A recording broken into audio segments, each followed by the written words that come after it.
Tell us more about the roasting course you attended. What was it like? During the roasting course, it was the first time for me to have a look at coffee as green beans before it's been roasted. And we were introduced to green beans from different regions and different countries, and it was quite fascinating to be able to have in front of us these green beans from different countries and different processing methods.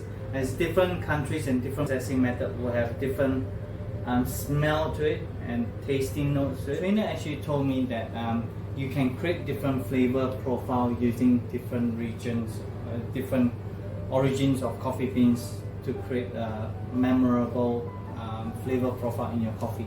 So that struck my mind to say, understand that. Oh, so that's where I have different experience with different coffee, with different cafes serving different coffee from different roasters.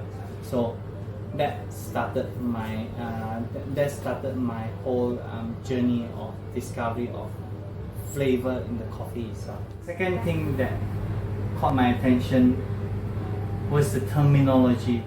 Here we explain some of the key terms our senior roaster learned at his first roasting course. Things like Maillard reaction. Maillard reaction happens when the coffee starts to brown and develop flavor during roasting. Think of toasting bread. The toasting makes the bread brown and gives it a nice tasty, toasty flavor. Strecker degradation. This strecker degradation is part of the Maillard reaction. This is where some of the sweet and nutty smells come from. It helps create yummy coffee aromas. And also there's a first crack and second crack. When roasting coffee, you will hear the beans pop. First crack is when the beans puff up and pop like popcorn. This means they are roasted enough to drink. Second crack is another round of popping.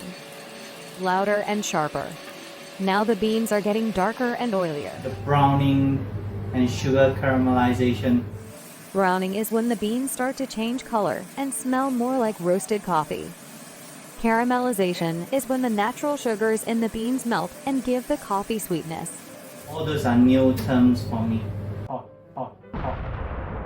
Our senior roaster looks back at his first time roasting on a coffee roaster. What really caught my attention was the roaster, the coffee roaster by itself. By the time that we did was only a 1 kilo roaster. Have a hands-on on coffee roasting, from heating up the roaster and putting up the char and having a look and how the development of the coffee from green to brown, and by the time you finish you have to release it, and the whole experience of having the smell and the smoke coming out and the beans coming out of it. Definitely was a bit very cautious of it because the whole thing was hot. Just a bit cautious not to get any burn on my hands, and that's where it all started. Did you know our senior roaster is also a pharmacist? Here's how he switched careers. The trainer actually says that he sees that I can be a very good coffee roaster. So because of what he says, it got me thinking that it could be a very good career pathway for me. 1 month after the roasting course, I happened to visit the trainer's cafe again, and by the time when I met him, he actually offered me a full-time job to be his coffee roaster. Because if I were to take this role as a coffee roaster, it would mean that I would have a very big pay cut from being a pharmacist to a coffee roaster. I had to pause myself to really think about it first. I still remember going to see him next day for interview in my suit, nicely dressed up, and my tie as well.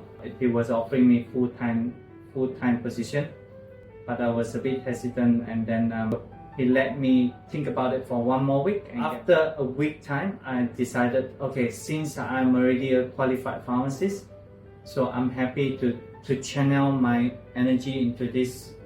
And then that's when I accepted the job offer of a full-time role as a coffee roaster. And that's where it all started. And that decision started a new chapter where our senior roaster's coffee journey truly began.